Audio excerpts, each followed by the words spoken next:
Well, Happy New Year, everyone.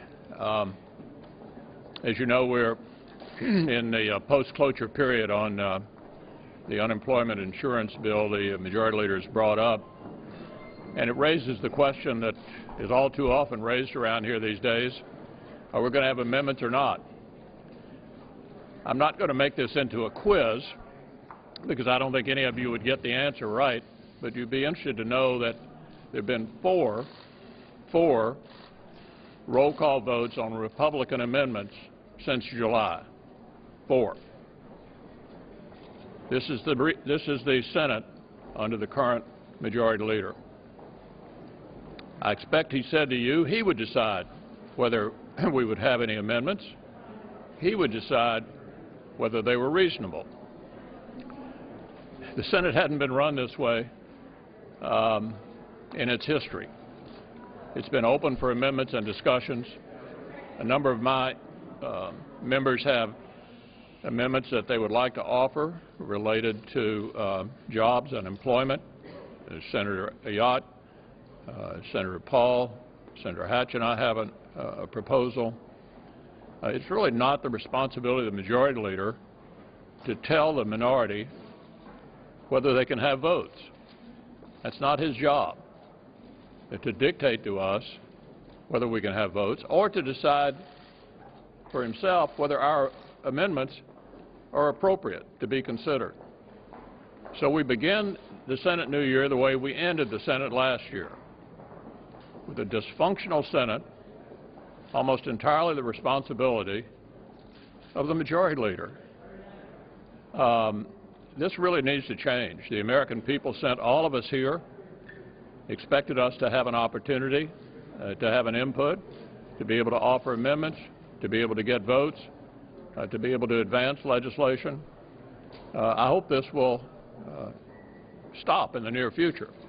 Second point I would make is clearly there's been a full-scale effort here by the President and his allies to change the subject away from Obamacare.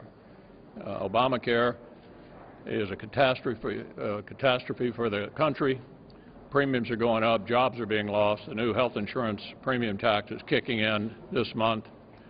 We obviously intend to continue discussing the number one domestic issue on the minds of the American people, and that is Obamacare and what it is doing to their health care. And at home over Christmas, that's what people wanted to talk about, the health care law and the impact on their personal lives.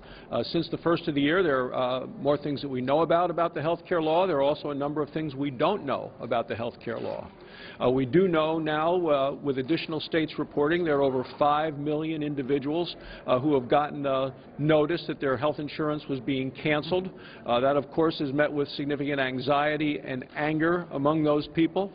We also know that the administration is retreating from what they said they would describe success with the program when they said, and Kathleen Sebelius said this on September 30th, that success for her would be 7 million people signed up by March 30th. She's now retreating from those numbers. What we don't know is of those people who have enrolled in the program, how many have actually paid their premiums for January.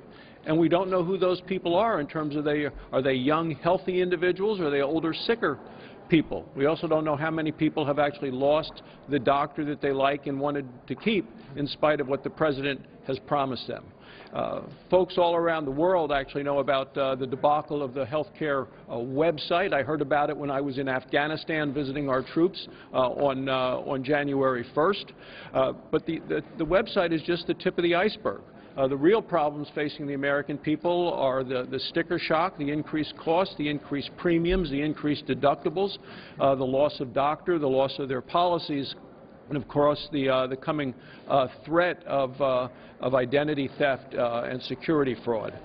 So we're going to continue to talk about and discuss the issues affecting the health care of the American people as we're looking to try to provide health care from people in the sense that they could get the care that they need from the doctor they choose at lower costs.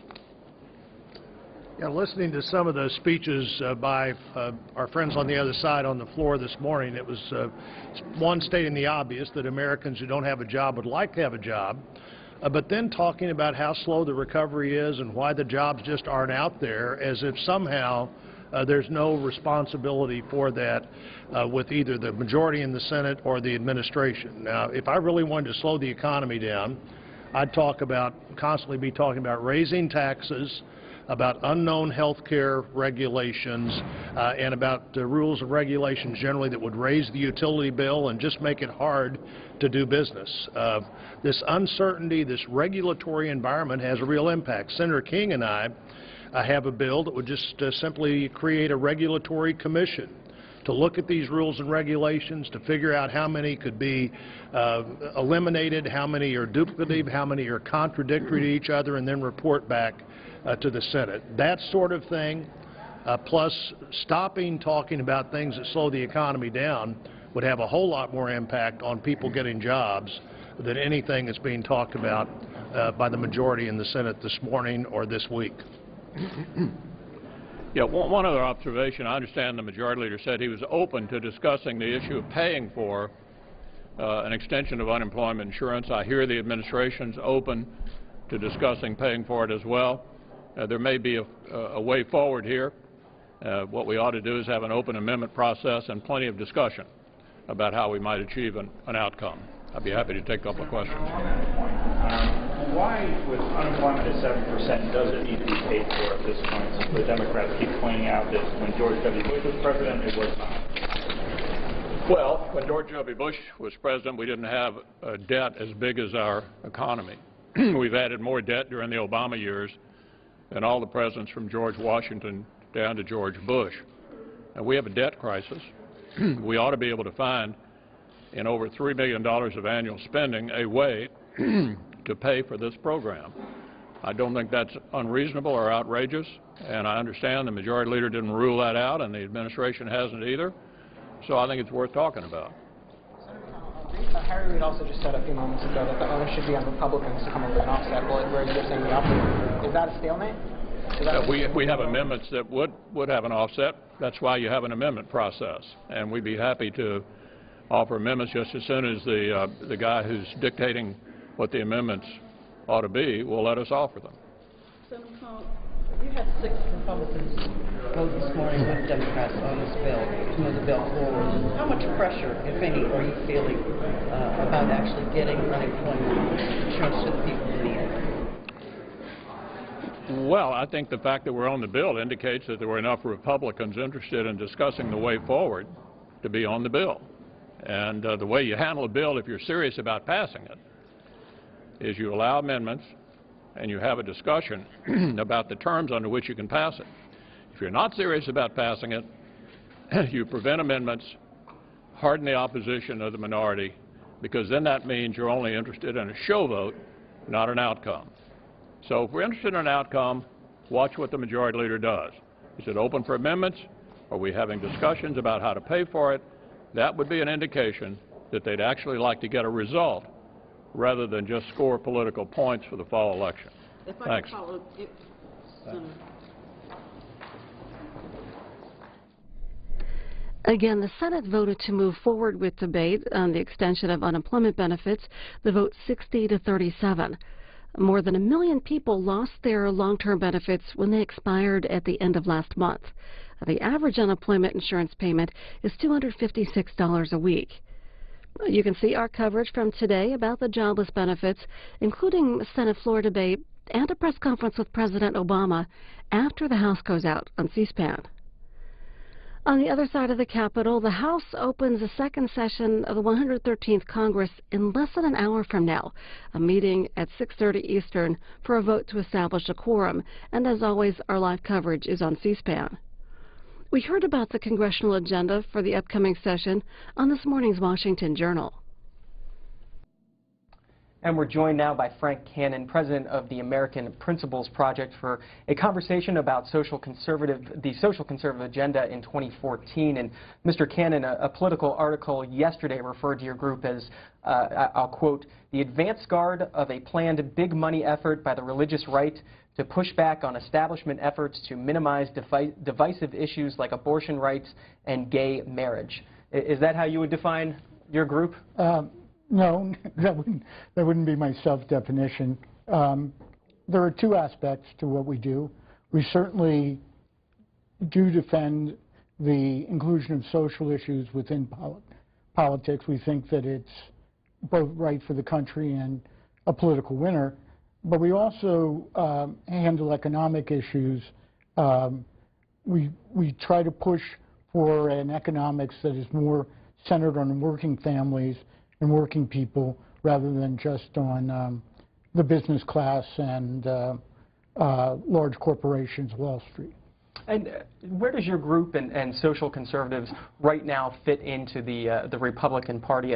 A different Politico article about your group noted that social conservatives have been largely relegated to the sidelines as the business wing of the GOP establishment wages a bitter and expensive struggle against the Tea Party for the soul of the Republican Party.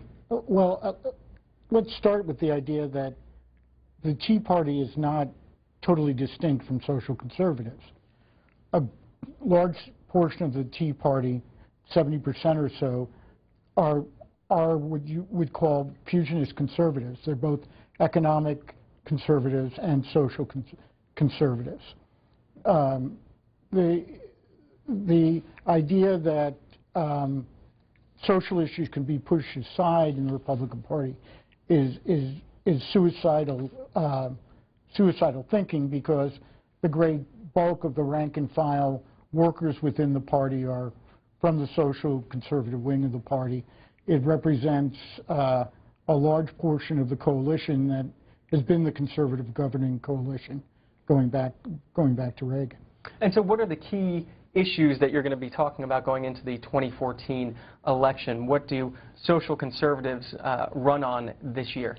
Well, I think that, for example, on the abortion issue, there are a lot of ways in which the Democratic Party has abandoned its safe, legal, and rare stance and has become very extreme on the issue.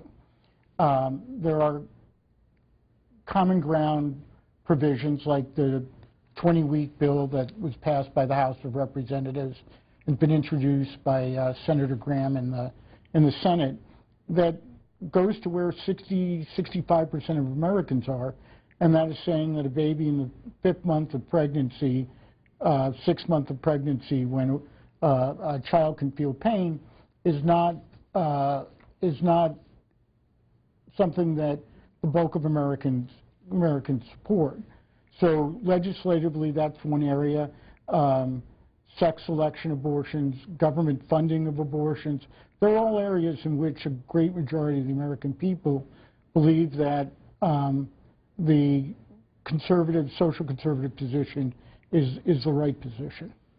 Are you concerned about Republicans who say that some of these issues are too divisive to run on, that Republicans should stick more to fiscal issues rather than some of these social conservative issues? Well, it's an interesting question, because the idea that the Republicans win on the economic issues is something that has been belied by the data coming out of the elections. That is, the Republicans are losing on the economic issues. They're losing with the very groups that they feel a need to reach out to, with young people, with women, with Hispanics. That the bulk of the problem that they have is with the idea that the American public think that Republicans are out of step with the concerns of working people. And their greatest problem is in the economic area, not in the social issue area. In fact, the groups that they want to reach out to tend to be more conservative on social issues than the American public as a whole. We're talking to Frank Cannon. He's the president of the American Principles Project. He's here to take your questions and comments as we talk about social conservatives and their agenda in the 2014 election and 2016. If I may presume that we are in a quorum call and request that the pending quorum call be lifted. Without objection. Thank you very much, Madam President. I'm back again today, now for the 54th time, to urge my colleagues to wake up to what carbon pollution is doing to Earth's climate and oceans. Facts that we see all around us but can't seem to penetrate the politics of Congress. We in this body are willfully ignoring changes that we've never seen before, changes that threaten our planet and its rich array of plant and animal life, our homes, farms, and factories, and our very health and well-being. Carbon-driven climate change can be seen in warming surface temperatures and in shifting seasons. But perhaps nowhere is carbon pollution doing more harm than in our oceans. The year 2013 brought ample new evidence of these changes in our oceans. Here is what we know.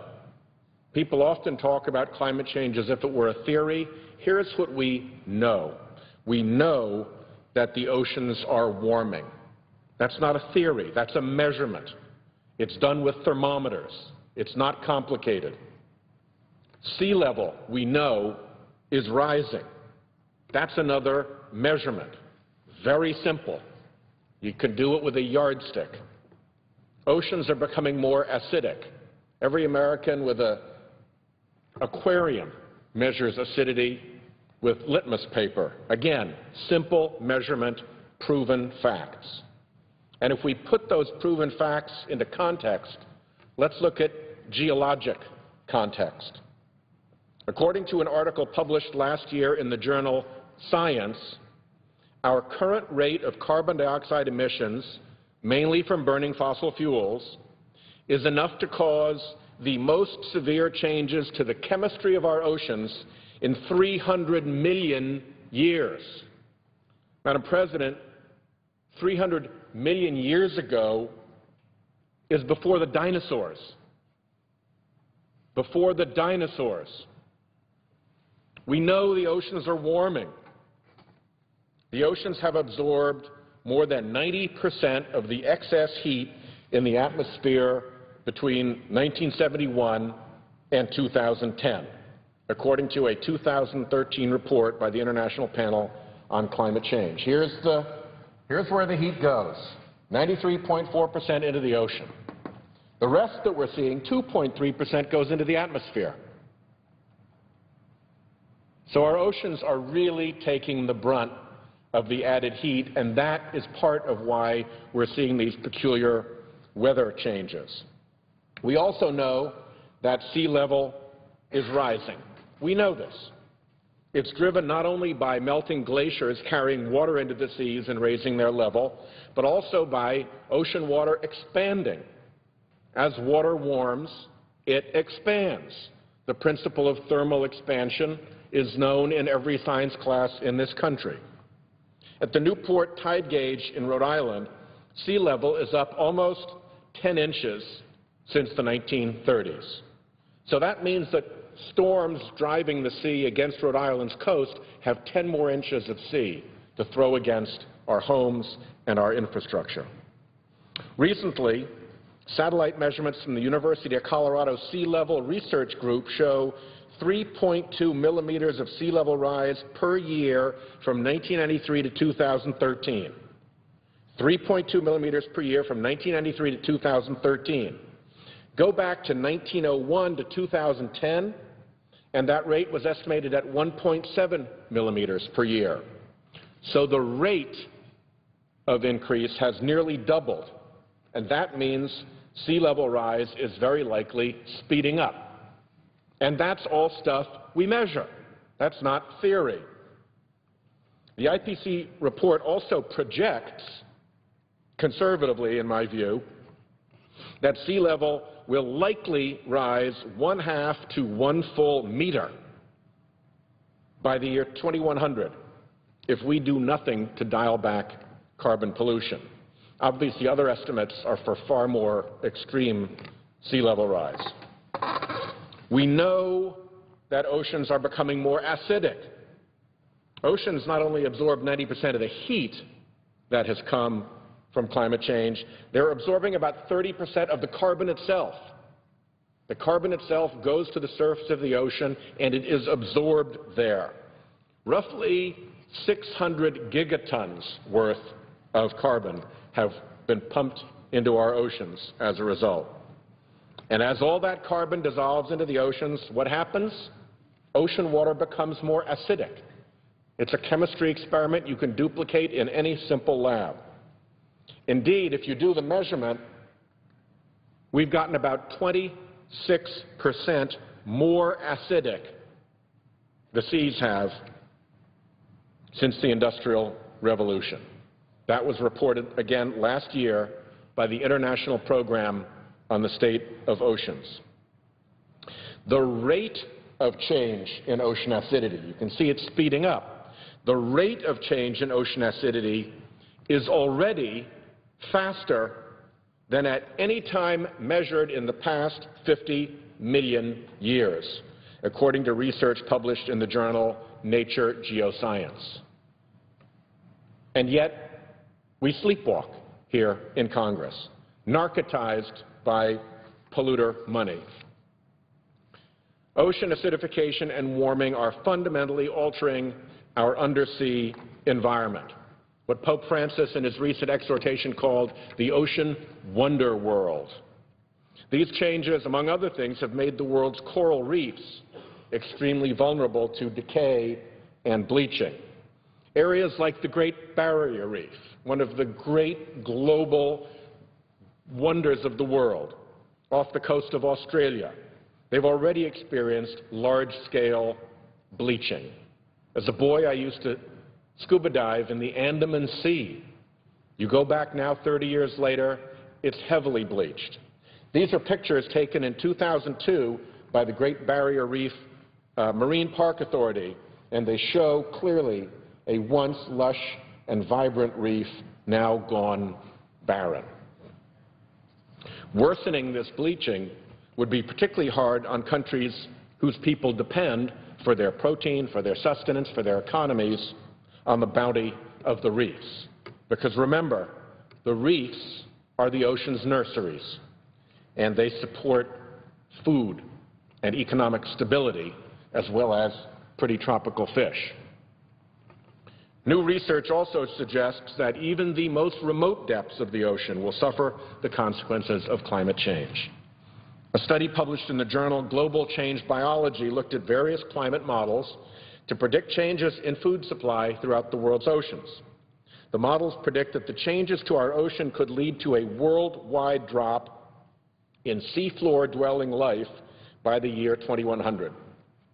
The North Atlantic, off our shores in Massachusetts and in Rhode Island, may lose more than a third of all deep-sea marine life. Madam President, these drastic changes from our carbon pollution are daunting ones, particularly for our ocean state of Rhode Island. Our way of life in Rhode Island, like yours in Massachusetts, has always been closely tied to the sea. Yet, here in Congress, we ignore all of that and continue perilously sleepwalking through history. The Obama administration has at last put forward a climate action plan, the cornerstone of which will be EPA regulations to limit greenhouse gas emissions from new and existing power plants. Our 50 worst power plants in terms of emissions put out more carbon pollution than the entire country of Canada, the entire country of Korea. So solving that problem is vitally important. The plan also directs executive branch agencies to take concrete steps to safeguard the American people and our interests in the world against the harmful effects of excessively high temperatures, melting ice, ocean acidification, and sea level rise. These are important steps, but they must ultimately be backed up by congressional action. EPA regulations and executive orders will never have the same economy-wide effect as a congressionally approved carbon fee, for instance. The sweeping changes taking place in our oceans make adapting to these changes particularly important along our coastlines. Warmer waters and higher seas load the dice for more damaging storms. And our coastal counties in this country harbor 39% of the country's population and account for 41% of our GDP. Look just at our ports, for example. According to a 2009 National Ocean Economic Report, I'll quote, 3/4 of all United States trade passes through estuary ports. 3/4 of our trade passes through estuary ports. No wonder, then, that the American Association of Port Authorities is taking climate change seriously, working to reduce carbon pollution and stave off its effects, rather than waiting for Congress to awaken from our slumber. American ports are switching trucks and cranes from diesel to electric and installing onshore power supply to ships, thus reducing emissions from the port and from idling vessels. Likewise, the International Association of Ports and Harbors has launched the World Ports Climate Initiative to reduce CO2 output from port-related activities. In my state, the Rhode Island Climate Change Commission reported that, and I'll quote them, inundation of the state's ports and railroads may reduce interstate access, affecting economic viability and potentially limiting imports and exports. Sea level rise may also reduce navigational clearances for the state's bridges, additionally limiting access. These changes will be particularly harmful for the Port of Providence, which today brings hundreds of millions of dollars to the region. Madam President, we need strong federal action to reduce the carbon emissions that are threatening our coastal communities. We must also take firm federal action to adapt ourselves and our states and our coastal communities to the changes that we can no longer avoid because of what we've already pumped into the atmosphere, because of the harm we've already done. But this is a real threat, and it is embarrassing and it is wrong for Congress and the Senate to continue to ignore it.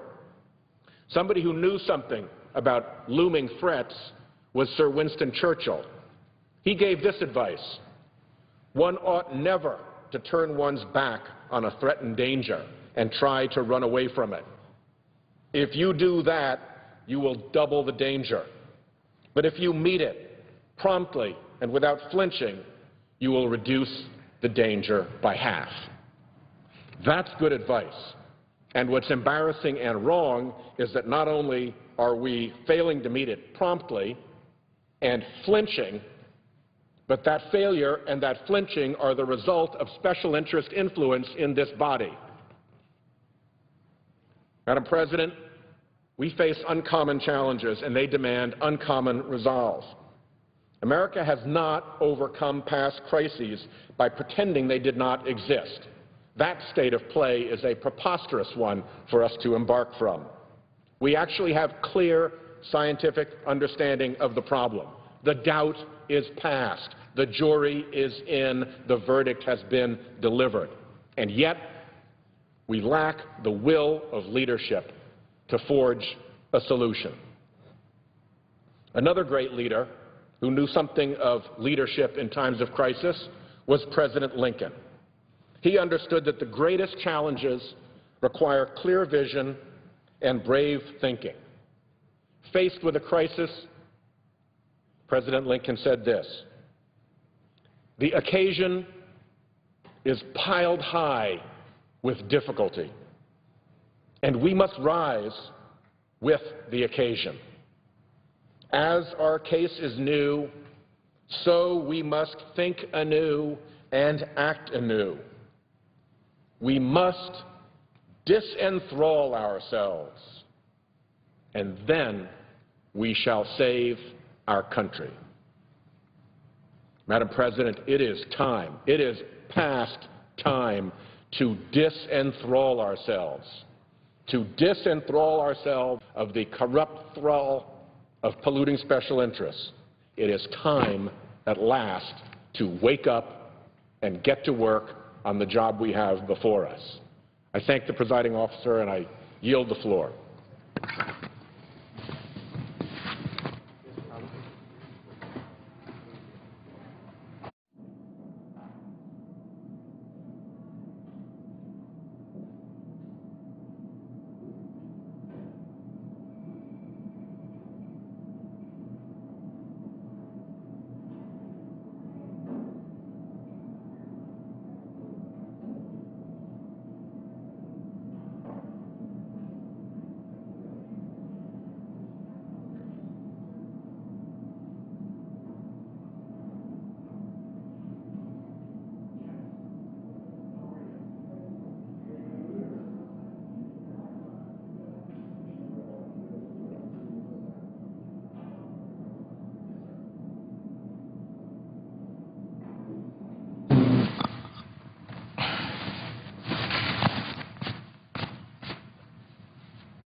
Madam President, Senator from Alabama.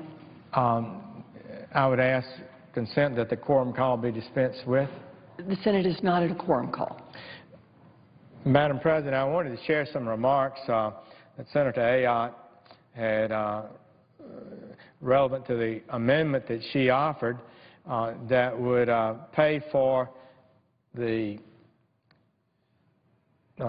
unemployment insurance extension and veteran pensions benefits, and would just say it's an issue, her pay for is an issue that I have had some experience with, offering several years ago an amendment to fix it, and was disappointed when the majority leader, Senator Reid, objected to that amendment. Senator Ayotte's amendment would pay for the jobless benefits of unemployed Americans, restore veterans' pensions by cutting off fraudulent tax payments to illegal aliens. This is a very simple concept.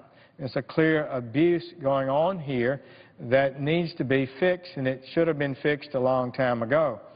The amendment contains offsets of $20 billion. $20 billion from closing this loophole and ending this abuse of American tax dollars. Remember, the veterans' retirement benefit reductions in their retirement plan that was voted on recently in this body, part of the Ryan Murray legislation, they only saved $6 billion over 10 years by altering the retirement benefits of veterans. So this amendment, closing a loophole, would save $20 billion over 10.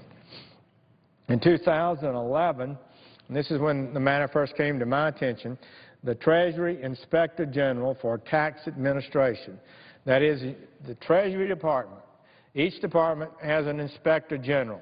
They are part of the that Department of Government. They are, the Inspectors Generals are part of the Obama administration, and they are part of the Cabinet Department of which they are Inspector General. But they take pride in their independence, and they are, by and large, a very valuable part of the American government. But I just would say they're part of the Treasury Department, not totally independent, selected by the Secretary of Treasury.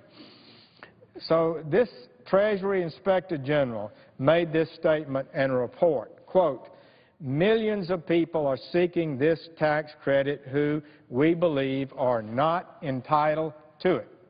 We have made recommendations to the Internal Revenue Service as to how they could address this, and they have not taken sufficient action, in our view, to solve the problem," close quote. A clear statement by the Inspector General of the United States Treasury Department that there were problems with this policy and they could be fixed, and that the Internal Revenue Service was failing to take steps to fix the problem. in one press report that highlighted the abuses that are occurring with this program, reported that an illegal alien admitted that his address used to file tax return was used to file tax returns by 4 other illegal workers. All were in the country working illegally, and they filed tax returns. Did they file the tax returns to pay taxes? No. They filed the tax returns to get a tax credit back from the government, a check from the government. They claimed 20 dependents living inside their residence, and the Internal Revenue Service sent the illegal tax filers $30,000, direct checks from the United States government. The United States Department of Treasury went to them. They filed a return. They said they had these children, and they were given $30,000. According to the report, none of those dependents lived in the United States or had even visited the United States. The illegal alien in the story justified the enormous tax fraud by saying, quote, "If the opportunity is there and they can give it to me, why not take advantage of it?" Close quote.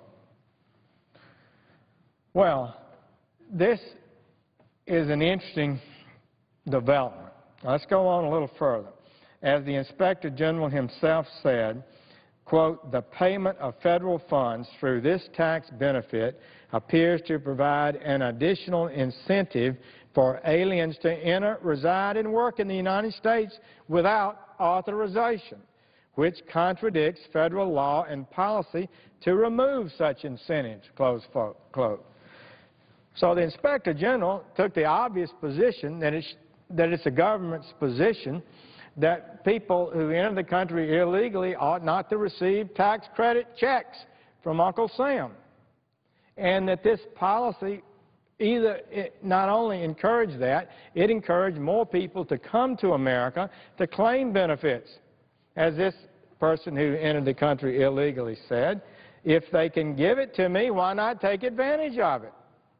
Now, one of the things I've learned as I've traveled the world, a lot of people have an exaggerated opinion of the wealth and power of the United States, and you meet good people in underdeveloped countries, and they just say, "Why doesn't the United States do this, that, and the other?" As if we had unlimited power, unlimited money, and unlimited ability to solve the problems that they face on a given time. So a lot of people maybe when they come to the country don't realize that we are a nation of limited resources, and we can't be wasting money. We can't be having people enter our country contrary to law, undocumented, working, taking jobs that Americans need to be taking, and then sending them big checks. $30,000 for children that don't even exist or certainly have never been in the United States. How do they do it? They use an ITIN, an individual tax ID number. They don't have Social Security numbers. They have a tax ID number. Why? That was a tax number that the Treasury Department came up with to allow non-citizens who don't have Social Security number to pay taxes to Uncle Sam. That's what it was supposed to be used for. These clever individuals have figured out a way. They don't qualify for the Social Security number, so they get an ITIN number, and then they immediately start filing a tax return claiming benefits, tax credits for children that they may not even have or not in the country and they're not entitled to. And it's billions of dollars. According to the best estimates we have, that if this loophole that the Treasury Department themselves have identified would save $20 billion. Well, that's a lot of money over 10 years. And in fact, they claim, I don't know why it's not more, they claim that in 2011, illegal aliens received a staggering $4.2 billion in refundable tax credits in 2010. So in 2010, they received illegally $4.2 billion under this program. Can you imagine that? That's more than the budget of the state of Alabama, the general fund budget of the state. And this was in 2010, and it's been growing substantially. It's probably more than that now. So the legislation that she proposes would fix this problem, and it's time we fixed it. And I can't imagine why anyone would oppose it. The House has passed our legislation already that would fix this, and it died in the Senate. Senator Reid refused to bring it up.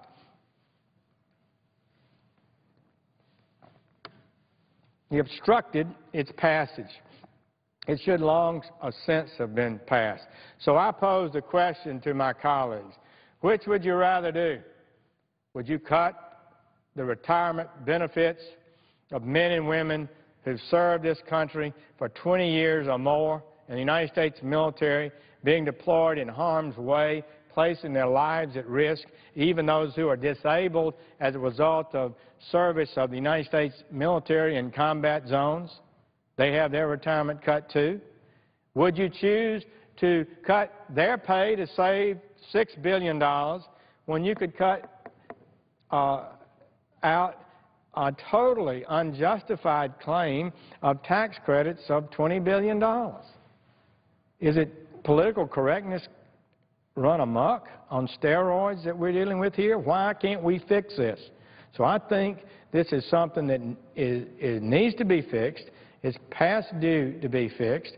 Senator Ayotte is correct to raise it as a legitimate pay-for unemployment compensation and veterans' retirement. And I salute her for it. It's something I have pushed for and offered a very similar amendment when the Murray-Ryan bill moved through the Senate. And I think it's something that we need to work on. Look, we're not talking about as much as we should now. It's gone down a little bit, the talk, but our deficit situation is still very, very grim. We now have a current debt of $17 trillion. That's unprecedented in the history of the United States. It's doubled in recent years. It's the kind of deficits we've never seen before, and it's something we've got to address. Mr. J.T. Young in the Washington Times, former member of the Department of Treasury, I believe, and the Bush administration, a former staffer on the Budget Committee, wrote, though, that what we're seeing in our budgeting is a tip of the iceberg. The interest payments we're making now, some $250 or so billion a year on the $17 trillion that we owe, is a tip of the iceberg. Because if interest rates return to their 40-year average, we're going to see a dramatic increase in interest payments on that debt. When we say we have $17 trillion, we're talking about money the United States government has borrowed, money that it is so it could spend. And that borrowed money comes from a source. Much of the source of that money are foreign nations. The largest creditor is China. They loan us money and we pay them interest every year. Right now, interest rates are low, unusually low, exceedingly low, according to historic averages. And most people expect that it's not going to stay low. The bond market is already slipping because people expect interest rates to go up, making their bonds less valuable. All the experts, virtually all, expect that we will have a rising interest rate in the year to come. Our Congressional Budget Office that analyzes the debt of the United States and our whole fiscal policy, taxing, spending, and income and outgo, has calculated that in 10 years from today, under their budget plan, that with interest rates increasing and the increased deficits, the deficits every year that we have, that will add to the $17 trillion, in 10 years, we will be paying interest each year of over $800 billion. Mr. Young refers to that as a third entitlement. actually, under these figures, it looks like that interest payment will exceed Social Security's payments and Medicare's payments and the Defense Department. Not together, but each. This is a stunning danger that we face. So it's not mean-spirited to say that before we pass an unemployment compensation extension beyond our historic levels, that we need to ask, will we just borrow all the money?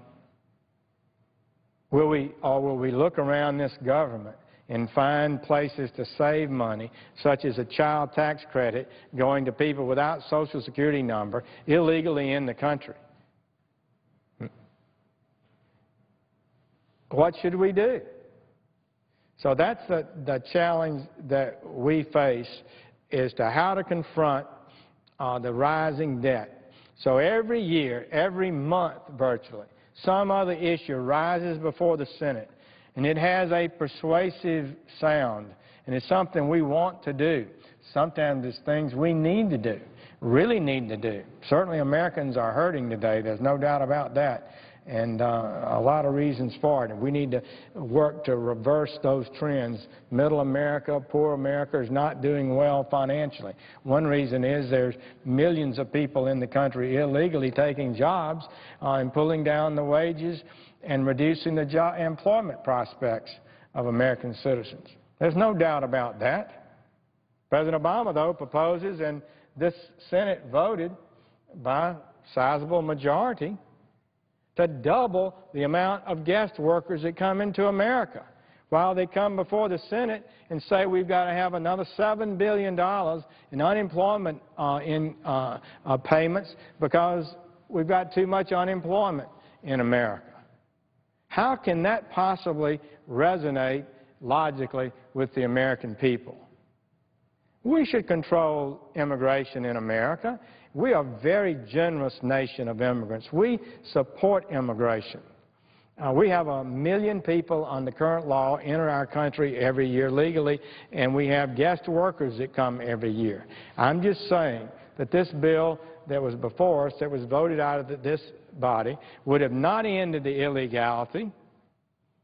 40% or so said the Congressional Budget Office. That's the only amount of reduction we'd have in illegality. But it would double the legal flow of guest workers to America. What a stunning number at a time of high unemployment, low wages, and the lowest workplace participation rate this country has seen since the 1970s. People are having a hard time finding work. So we have our colleagues, our majority, Senate majority, who voted for that bill, waltzing into the Senate demanding that we have extensions of unemployment insurance, demanding we raise the minimum wage. Well, I would like to see the wage of Americans go up, all of them. I like to see people make $15, $18, $25, $30 an hour. We need more of that kind of growth and prosperity in America. But I'm not comfortable with the federal government setting wages and price controls in this country. It never worked effectively. So we should do things that make sense. We should create economic policies that create prosperity, and we should not have large increases in labor into America when we've got huge numbers of people unemployed. That's just common sense. Now, I want to share with our colleagues some thoughts about where we are with regard to the unemployment insurance extension legislation that's now before us. Since 2009, the Senate has required by law that any extension of unemployment insurance benefits be paid for. That's in the current law of America, because we've agreed that we're borrowing money now We need to reduce the amount of money we're borrowing. We're spending considerably more than we take in. We're going to have to raise the debt ceiling again next month or the next month so we can borrow even more money. And so all of the money that they would spend on extending unemployment insurance, unless some savings are found elsewhere in the government, will be borrowed.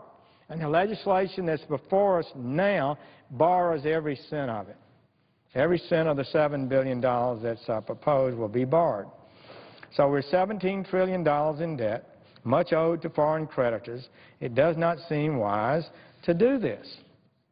This is the wrong thing, and we've agreed not to do it. This Congress has paid for unemployment insurance extensions. This is unprecedented, extra normal unemployment insurance extensions. The current amount is always out there, but because unemployment rate has been high, we've extended it up to 99 weeks. We paid for this in 2009, we paid for it in 2011, and we paid for it in 2012 when a decision was made to go forward. So clearly the Senate's policy approach has been consistent in recent years to pay for this. And many remember our former colleague, Jim Bunning, that Hall of Fame baseball pitcher who stood right back here and objected to this one time before. I think it was in 2009, all alone, and insisted it be paid for, and eventually he prevailed. And it caused quite a stir. He stopped the trains until there was an agreement to pay for this. According to reports yesterday in the National Journal, some senators want to rush this bill through now, and they'll worry about paying for it later. They'll promise about paying for that later. Now, this spend now, pay later policy is how we've raised up $17 trillion in debt. It is smoke and mirrors. If you don't, in this Congress, agree to pay for something before it's spent, it's not going to be paid for later. We've got debts in the hundreds of billions of dollars every year, and we're certainly not going to go back and pay for more, pay down money we spent the year before. We've got to deal with the year we're in. If we do that, it would be helpful.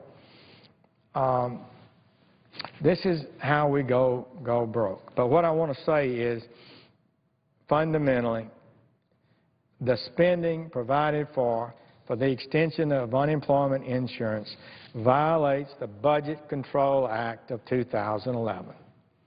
It spends money above what we agreed to spend. It should not be done. We need to know, every one of us, by voting for this bill, you're voting to violate the promise you made to the American people in August of 2011 that we would limit the growth in spending. Not cut spending, but limit the growth in spending. That we would raise the debt ceiling $2.1 trillion, and so that money could be borrowed more and be spent, but we would reduce over 10 years the growth in spending enough to offset that increase. That was the bargain that was made. Importantly, this legislation violates it. It also violates the budget agreement that was passed into law, the Murray-Ryan bill, that was signed by President Obama just before Christmas, just a few weeks ago. The ink is barely dry on that agreement, and my colleagues now are proposing to bust it completely. This has become too common. This is too much how we operate here. Some of our members take umbrage at the fact that millions of Americans are unhappy with us in Washington. People complain about how we're doing our job. They say Tea Party people are angry and therefore they're evil people. Well, why shouldn't they be angry with us? We promised not to spend over a certain amount of money, and we've repeatedly voted to do that since 2011. We voted in December to contain spending and maintain spending levels, and now we have in January, as soon as the year begins, a proposal that will add $7 billion to the debt above what we agreed to spend. So I think American people have a right to be hot with us. I need to vote some people out of here, and if they don't, if we don't change this spending habit, the country is going to be facing a fiscal catastrophe, as independent observers have warned us for years. So the next month, the Republican president, the president is going to ask Republicans for our help in passing a bill that raises the debt ceiling again. We've already hit the debt ceiling again. So he'll be asking for us to raise it again because we need to borrow more money rather than cut spending. We're spending more money than comes in. We're spending that every year. He wants to keep spending and not reduce spending, and so he's asking us to raise the debt ceiling to let him borrow even more than the $17 trillion we have. And they're going to threaten, cajole, and try to scare Americans with horror stories of imminent financial collapse if we don't raise the debt ceiling. And we know how that's coming, and hopefully we'll reach an agreement that will raise the debt ceiling but get some real reforms in this government and bring down the rate of growth in spending in this country. But how can we talk about promising to contain spending in the future when we've got a bill before us right now that blatantly violates the Budget Act? All we're doing is spending more money, borrowing more money, and reaching the debt ceiling even faster than otherwise would be the case. This is the wrong direction for America. We need to be reducing our deficits, not voting to increase deficits. Isn't that simple and plain? We need to be reducing deficits. We need to be working every day, as the American people have told us, to bring your spending under control, Congress. Wasteful Washington spending is threatening America. So the federal government already taxes too much, it spends too much, it borrows too much, it regulates too much. It's time for us to live within our means, to balance our budget. And that includes finding offsets and spending savings to pay for any extension of unemployment insurance or any other really proposal for new spending. And this Congress has not been doing it. I would note that the New York Times recently, Jonathan Weissman wrote this, quote, "The drive to extend unemployment insurance has put both parties into an awkward political positions. Mr. Reid opened the second session of the 113th Congress Monday by declaring, quote, 'The rich keep getting richer, the poor keep getting poorer, and the middle class are under siege.' It was hardly an endorsement for an economy entering its 6th year under President Obama's watch." And Gene Sperling, the President's economic advisor, just said this recently, quote, "3 people are looking for every 1 job open," close quote. So what do we do about this? What do we say about this? I would say, colleagues, that, well, hopefully we can help unemployed Americans today with some sort of benefits that are paid for in a financially sound manner. Hopefully we'll see wages rise, and that we need to see wages rise, in my opinion, because I think the middle class is under siege. I think poor people are getting hammered in this current economy. But I would just ask this question. Who's been setting the agenda economically for America for the last 5 years? Hasn't President Obama taxed more? Hasn't he regulated more? Hasn't he spent more? Hasn't he borrowed more? Hasn't Obamacare, the Affordable Care Act, hammered American businesses and caused them to lay off workers and hire people part-time rather than full-time? Actually, 2/3 of the people hired in 2013 were hired part-time. This is not healthy. Things are not going well. And the model, this plan that we're seeing overall is not working. How much longer does it take for people to recognize that? I don't, the promises were made. If we just send out more checks, if we have more stimulus bills, if we spend more money, if we do all these things, somehow this will create growth and prosperity in America. But all this time, we were increasing the debt dramatically. $1-trillion-plus deficits for 4 years. We've never seen anything like that ever in American history. And the debt itself is a detriment and a depressant to growth economically in America. It causes fear and concern throughout the entire American populace, and the world uneasy about the future of the United States if we, with these kind of debts. So the point I would say is, let's do some things that fix the disease. And the disease is an excessive government domination of the economy that's suppressing growth and prosperity, and suppressing wages, and government actions that create more unemployment and part-time employment that is necessary and should be happening. That's the problem we need to be addressing. And the symptoms of that are being addressed when you deal with unemployment insurance or mandatory wage rates. Madam President, I thank the Chair and my colleagues for the opportunity to share these thoughts. I really do believe Senator Ayotte's proposal to deal with the wasted, fraudulent abuse of tax money through the improper use of the I-10, the Individual Tax Identification Number, is very real. It's very effective, would save billions of dollars and help us pay for some of the things we'd like to do. And that is what we should be doing, not adding more debt to the people of America. I would yield the floor.